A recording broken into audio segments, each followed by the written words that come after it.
우리 흔히 뭐라고 얘기를 해요? 욕하면서 배운다, 이제 이런 얘기를 해요. 시어머니에게 그렇게 욕을 얻어먹은 그 며느리가 나중에 이제 자기에게서도 그 시어머니 같은 그런 모습이 그대로 이렇게 드러나는 것을 보게 돼요. 그래서 아, 이게 욕하면서 배운다는 게 이게 맞는 거구나. 이제 나는 엄마처럼 살진 않을 거야. 이제 이렇게 딸들은 이야기를 해요. 근데 나중에 그 딸들 보면 그 엄마의 삶하고 비슷하게 이렇게 살아가는 모습을 이제 보게 돼요.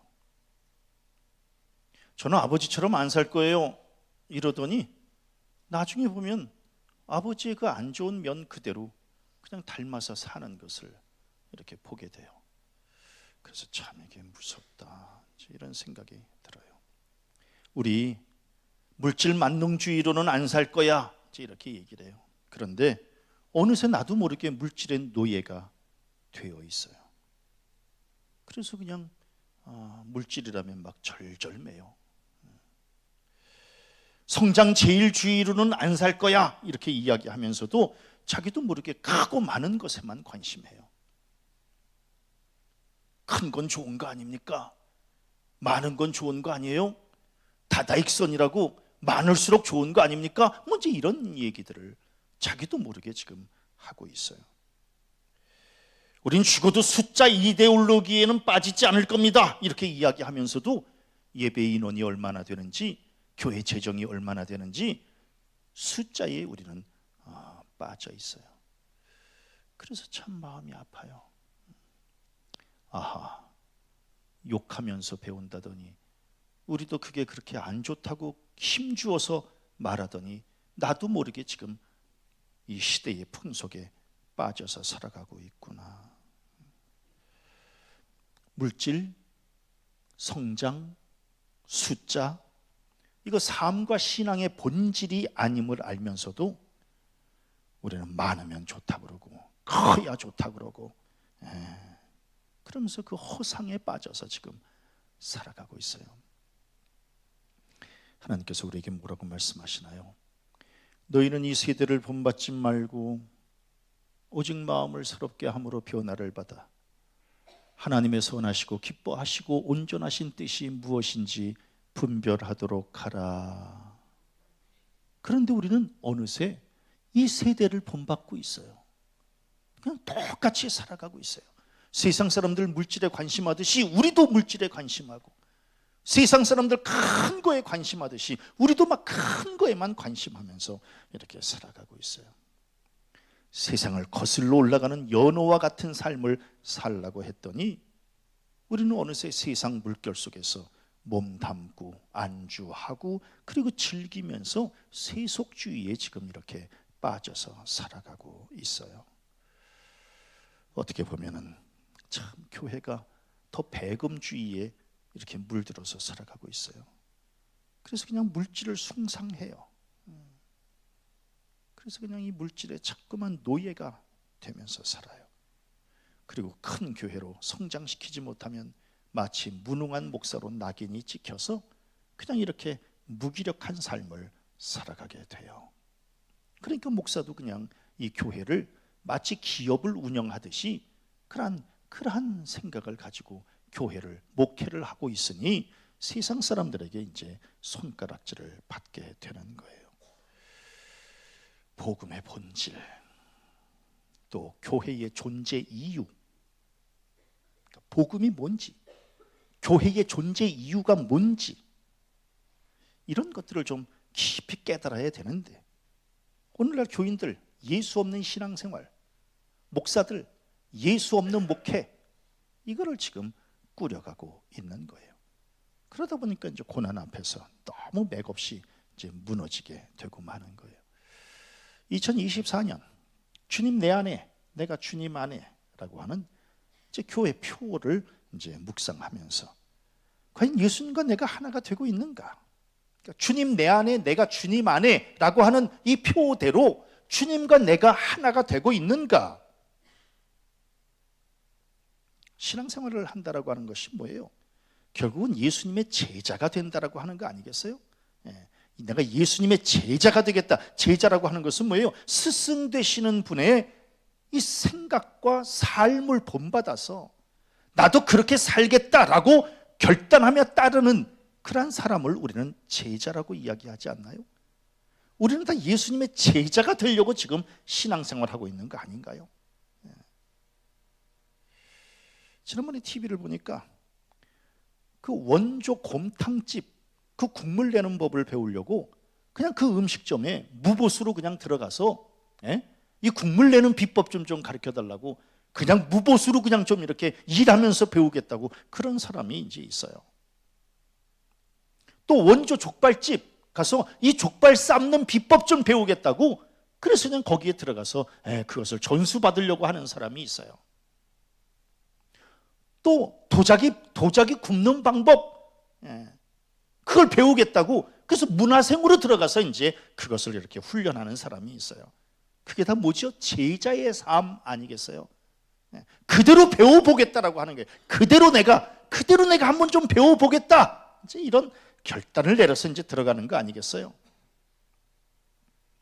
베드로를 비롯한 요한과 야고보도 마찬가지예요.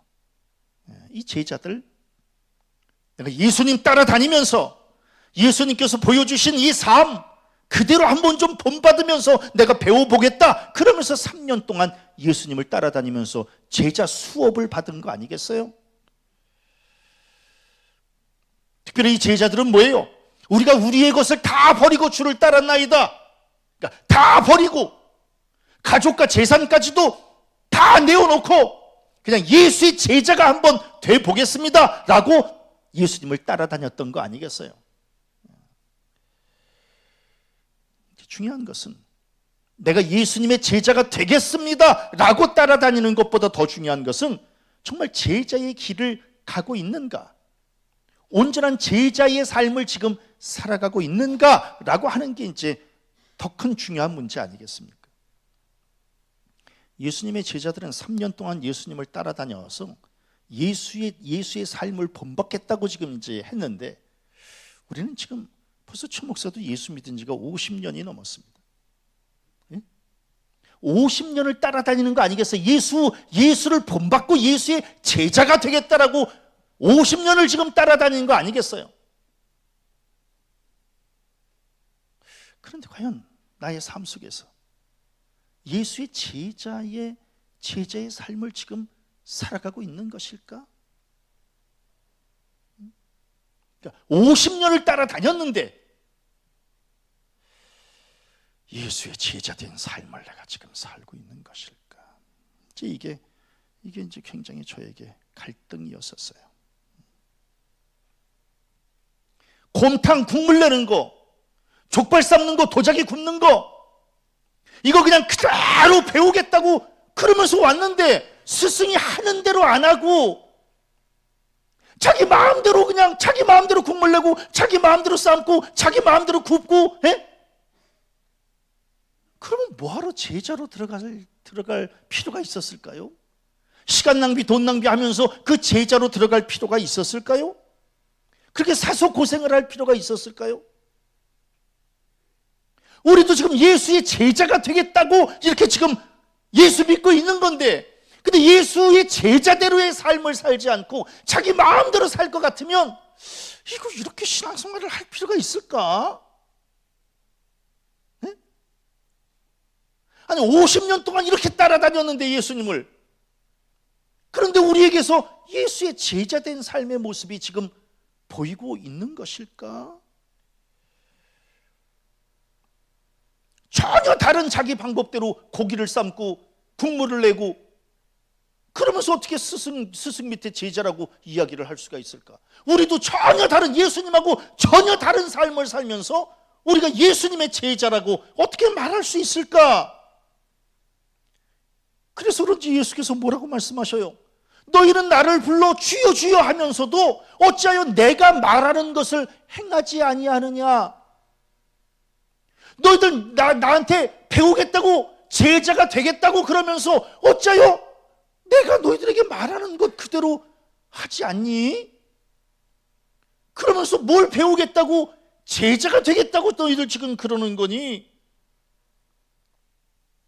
예수님의 제자들 3년의 이 수업 과정을 다 마치고 돌아보니까 예수님 닮은 구석이 별로 없는 거예요. 그러다 보니까 동상이몽이 아닌가? 같은 자리에서 누워있기는 한데 서로 다른 꿈을 꾸었던 거 아닐까? 아니, 예수님을 최 목사는 50년 동안 이렇게 지금 믿었는데, 엄밀히 말하면 지금 한 54년 정도를 이렇게 지금 믿고 있는데, 그런데 도대체가 예수 냄새, 예수 제자의 냄새가 안 나고 있으니 이걸 어떻게 쓰면 좋겠는가라고 하는 거예요. 예수님의 제자들, 예수님을 따라다니긴 했지만 예수님하고 관심사가 다른 겁니다.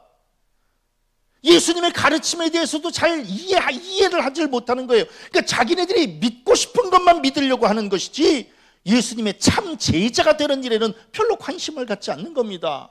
우리 성도님들 예수님의 제자가 되고 싶으세요? 우리 다 그렇게 예수님의 제자라고 지금 굳게 믿고 지금 이렇게 예수를 믿고 있는 거 아니겠어요? 그런데 제자의 냄새가 별로 안 나는 거예요. 목사님, 저 제자반 성경 공부 8년 동안 한 사람입니다. 글쎄, 제자반 성경 공부 8년을 했는데 예수의 제자라고.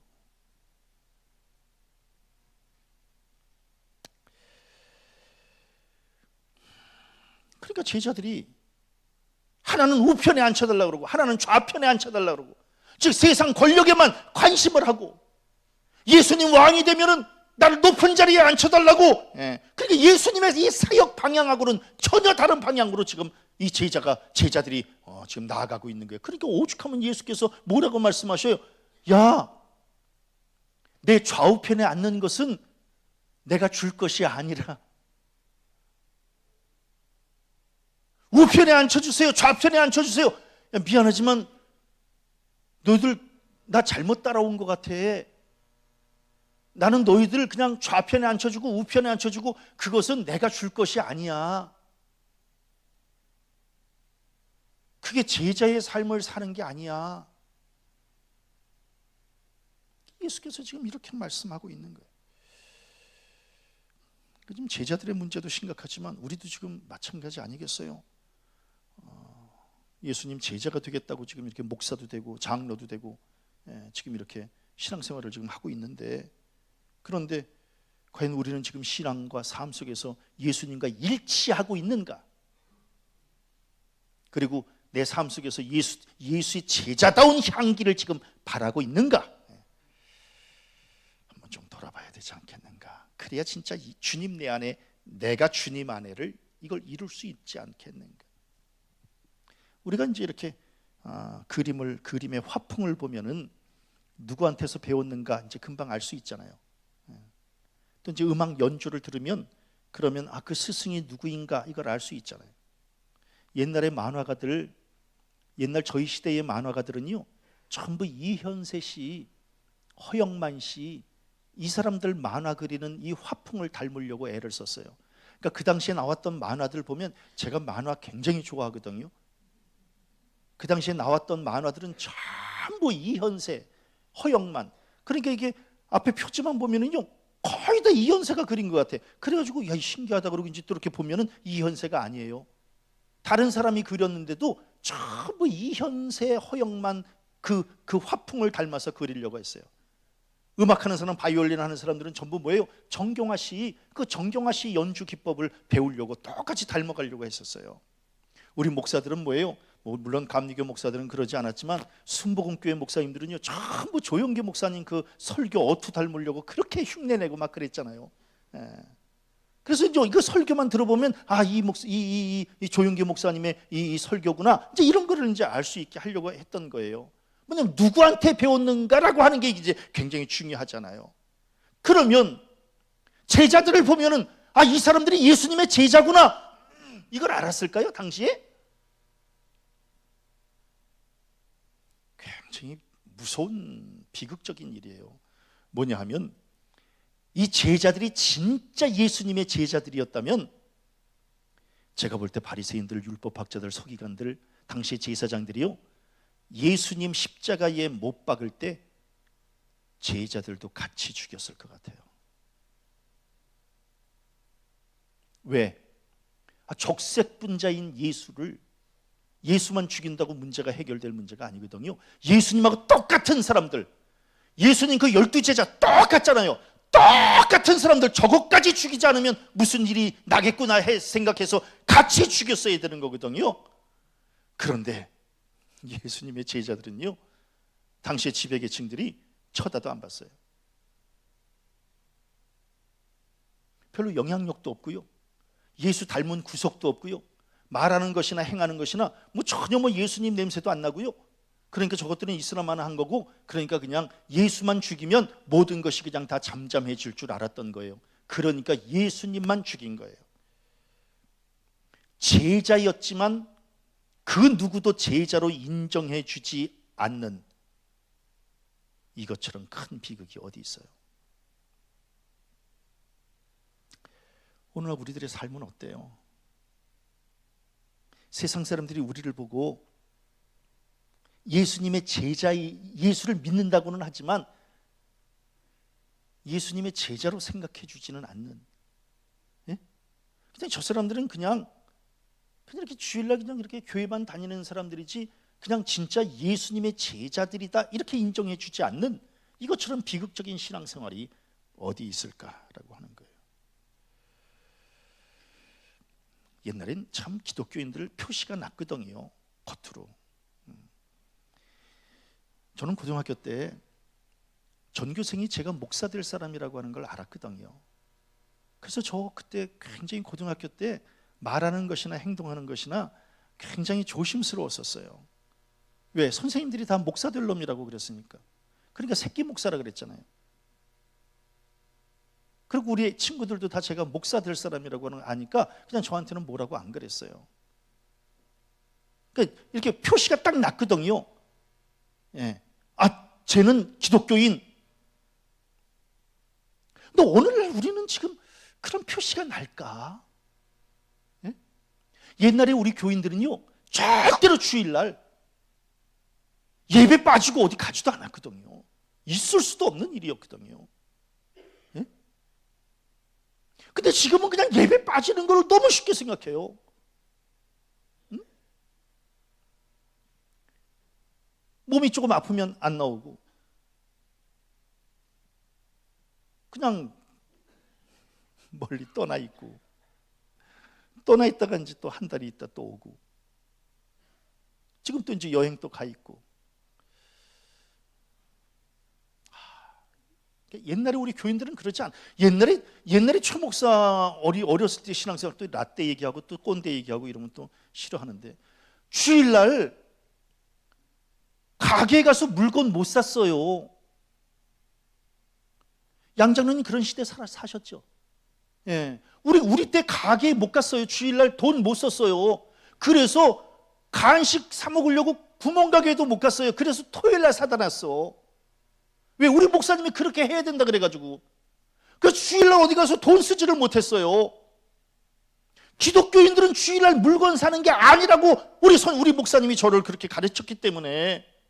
그러니까 기독교인 하면 주일날은 반드시 지켜야 되고, 주일날 돈 써서는 안 되고, 절대로 거짓말 하지 말아야 되고, 행동 거지가 발라야 되고, 이렇게 그래야 이제 이게 예수님의 제자다 이렇게 인정했거든요, 우리 때에는.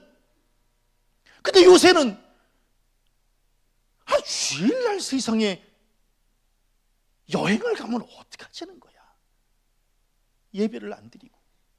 응? 그러면서 영상으로 예배를 하고.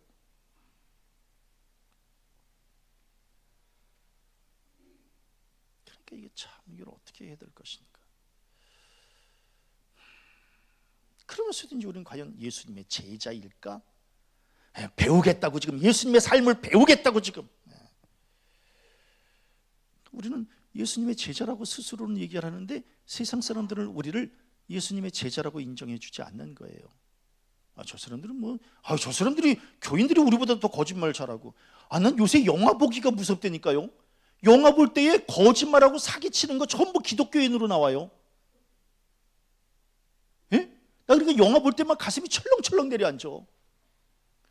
아니 사기치는 그 장면에서 뒤에 벽에 십자가가 보인다니까. 왜? 오늘날 기독교인들이 옛날 같지 않다는 거예요. 더 돈을 밝히고 더 사기치고 더 나쁜 짓 하고 그러면서든지 겉으로는 예수님의 제자라고 예수님이 언제 그렇게 가르쳤지? 그러니까 이제 이게 오늘 설교가 굉장히 심각한데? 분위기가? 그러니까 이걸 어떻게 했으면 좋겠을까? 이제. 그래서 저는 이제 예수께서 뭐 때문에 이제 오늘 이 성경 말씀을 하셨을까? 이거 분명히 해둬야 되겠구나. 예? 예수님께서 뭐 때문에 이 세상에 오셨는지, 그리고 오셔서 무슨 일을 하셨는지 이거를 분명하게 얘기를 해줄 필요가 있겠구나. 그렇지 않으면 저 예수님의 제자가 되고 싶은데요, 이렇게 그냥 무작정 그냥 예수님 제자가 되겠다라고 이렇게 얘기하는 것도 이거 곤란한 문제구나. 그러니까 예수께서 아주 그냥 대놓고 뭐라고 말씀하셔요? 인자가 온 것은, 너희들 진짜 내 제자 되고 싶은 거니? 내가 이 세상에 온 것은 다른 거 하려고 온 게 아니야. 오늘 성경 말씀에 마가복음하고 누가복음하고 정확하게 예수께서 친히 말씀하시는데, 인자가 온 것은 섬김을 받으려 함이 아니라 섬기려 함이야. 나 섬기려고 온 거야. 그렇게 무슨 뭐 권력을 잡고 높은 자리에 앉고 이러려고 내가 이 세상에 온 게 아니라 섬김을 받기 위함이 아니라 섬기러 온 거야.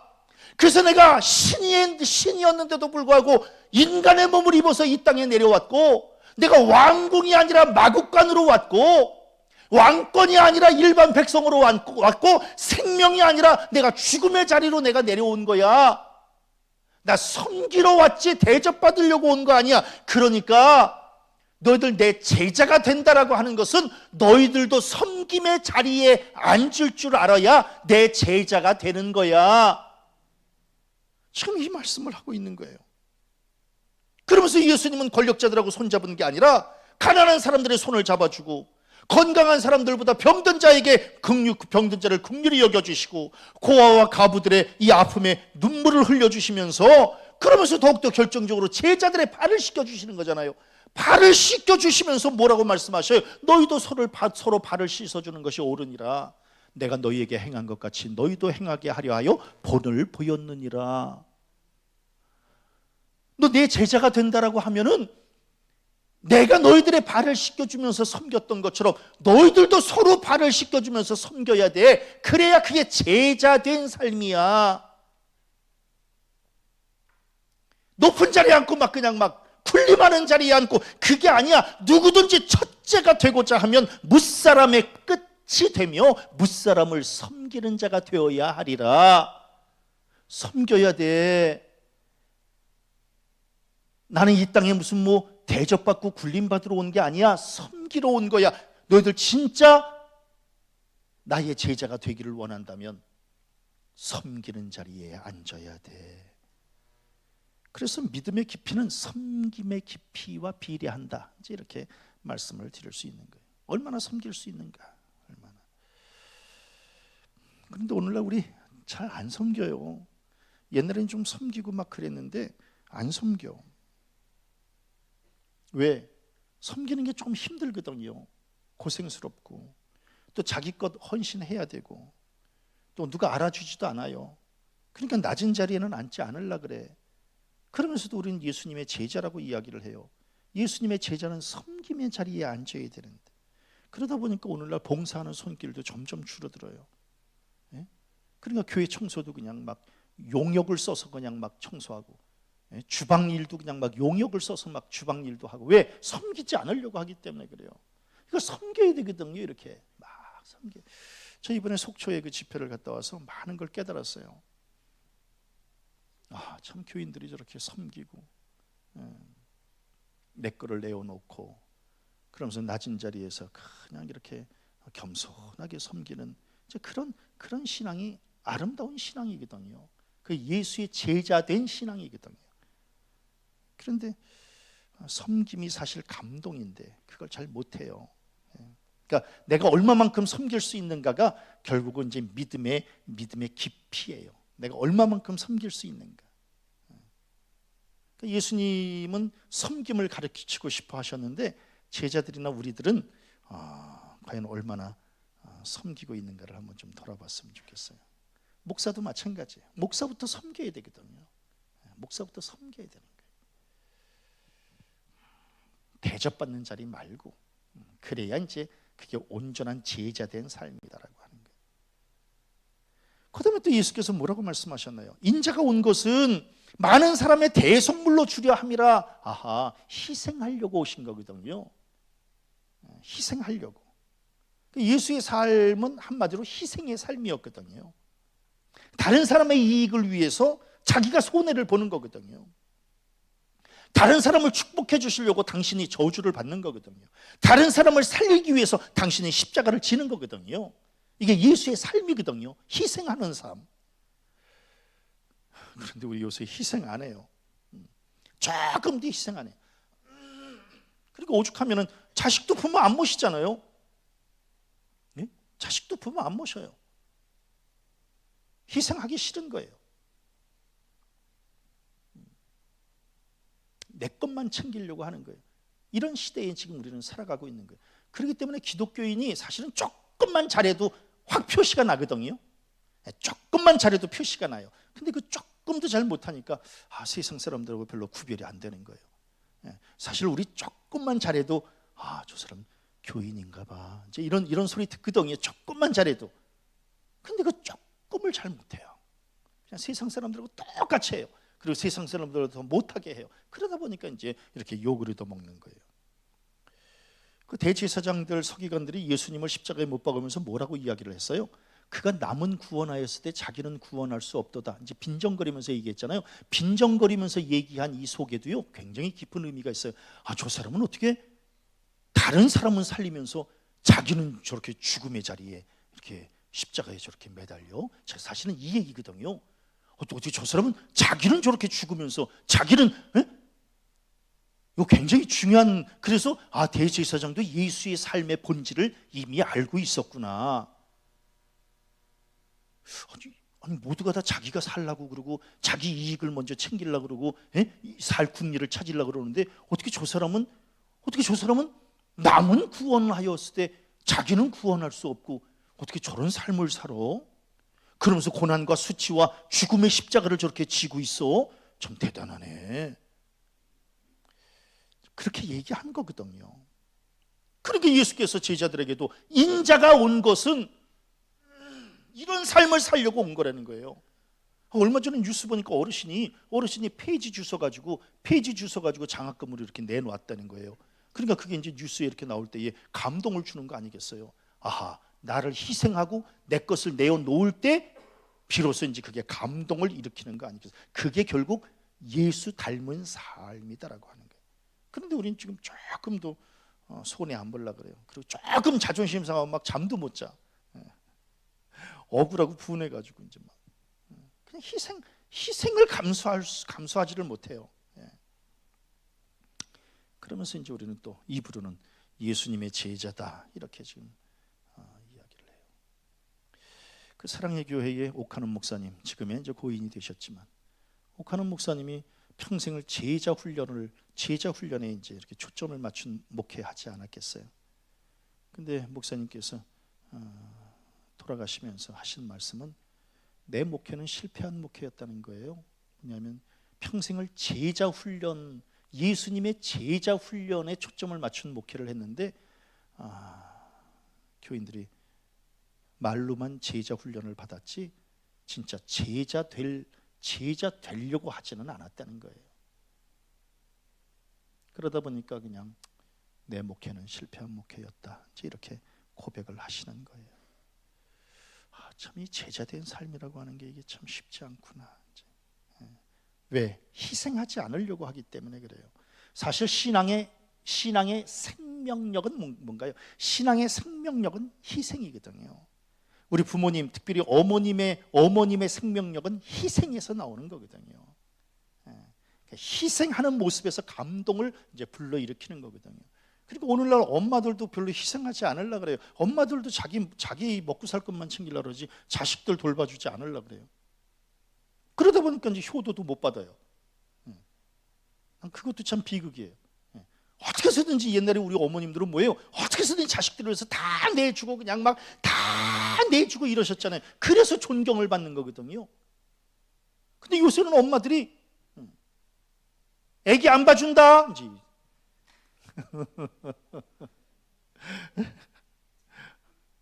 아니 그것도 참 웃기잖아요. 애기 봐준다 그래야 되는데 애기 안 봐줄 거야 그런 게 절대로 그런 생각 하지도 마라. 왜? 엄마도 희생하고 싶지 않은 거거든. 그러니까 지금 모두가 다 희생이 없어진 세상을 지금 우리는 이렇게 살아가고 있는 거예요. 교회도 마찬가지고 희생하지 않으려고 그래요. 옛날에는 참 희생 많이 했거든요. 그래서 이 교회라고 하는 것이 희생의 토대 위에서 지금 이렇게 성장하는 거 아니겠어요? 희생 안 해요, 교인들. 그냥 자기 개인적인 예배만 딱 드리고 그냥 갈 뿐이지 희생하지 않으려고 그러는 거예요. 생각해보면 희생은 손해인 것 같지만 결국 희생이 이익이고, 실패인 것 같지만 희생이 성공이거든요. 희생이. 그래서 예수께서 내가 온 것은 사람들의 대속물로 주려 함이라. 내가 온 것은 너희들 내 제자가 되고 싶으니 그러면 희생해야 된다. 이런 말씀을 하신 거예요. 누가복음에 보면 이제 예수께서 마지막으로 뭐라고 말씀하셔요? 인자가 온 것은 잃어버린 자를 찾아 구원하려 함이라. 잃어버린 자를 찾는 거예요. 아주 쉬운 예로 주인의 품에 안겨있는 99마리의 양이 아니라 길 잃은 한 마리의 양을 찾으시려고 오셨다는 거예요.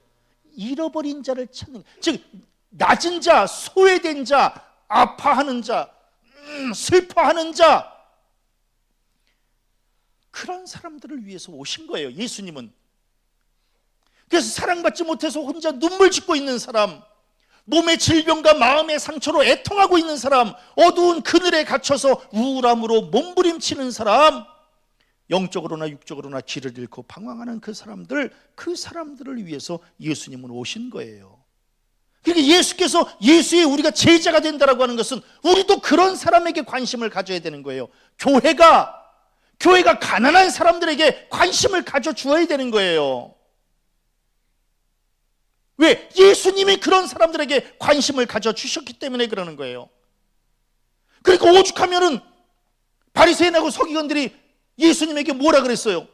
아니 어떻게 세리하고 죄인들하고 함께 먹는가?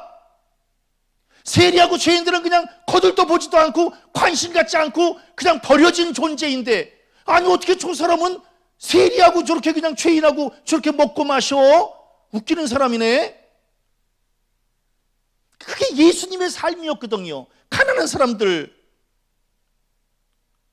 가난한 사람들. 그러면서 예수님은 뭐라고 말씀하셔요? 건강한 자에게는 의사가 쓸데없고 병든 자에게라야 쓸데있느니라. 나는 의인을 부르러 온 것이 아니요 죄인을 부르러 왔노라.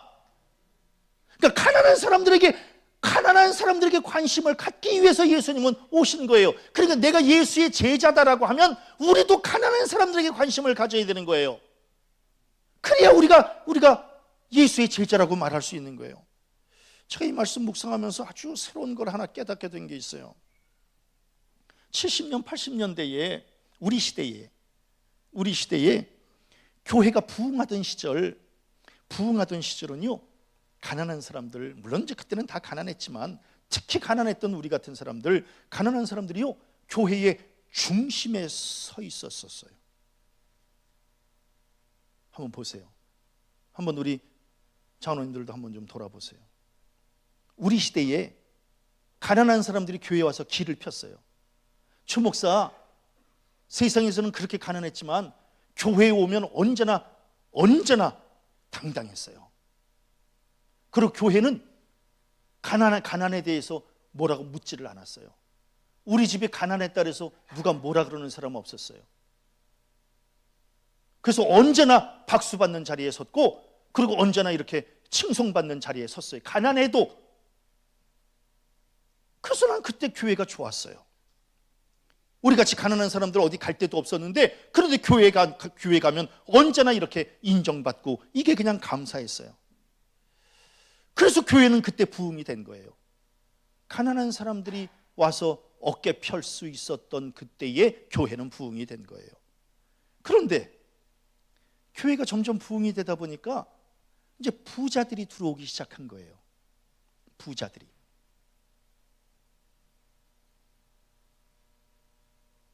그러니까 부자들이 들어왔을 때 목사님들이, 저를 포함한 목사님들이 가난한 사람들에게 관심을 좀 덜 갖게 됐어요.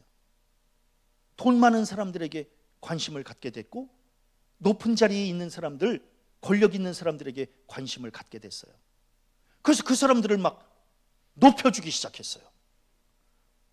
그러다 보니까 가난한 사람들은 자꾸 구석으로 몰리게 됐고, 그래서 그냥 그 돈 많은 사람들, 그런 사람들을 막 장로를 막 세우게 됐어요. 우리 장로님들도 부자라서 장로님들 된 거 아니겠어요? 그러니까 이제 생각해 보면, 그때 장로님들도 한편으로는 그런 분들도 필요하지만, 또 다른 한편으로는 우리가 가난한 사람들을 너무 그렇게 소외시켜서는 안 됐었는데, 그런데 우리가 큰 실수를 했어요. 마치 부자들하고 손을 잡으면 교회는 더 좋아질 거라고 생각했어요. 교회가 더 든든해질 거라고 생각했어요. 그런데 지금 와서 이렇게 돌아보면, 아하, 거기에서 문제가 생겼었구나. 이제 이걸 뒤늦게 깨달아요. 왜? 내가 온 것은 잃어버린 자를 찾고, 소외된 자를 찾고, 가난한 사람들을 찾기 위해서 온 것이라고 하는 그 예수님의 말씀을 우리가 잊어버렸던 거예요.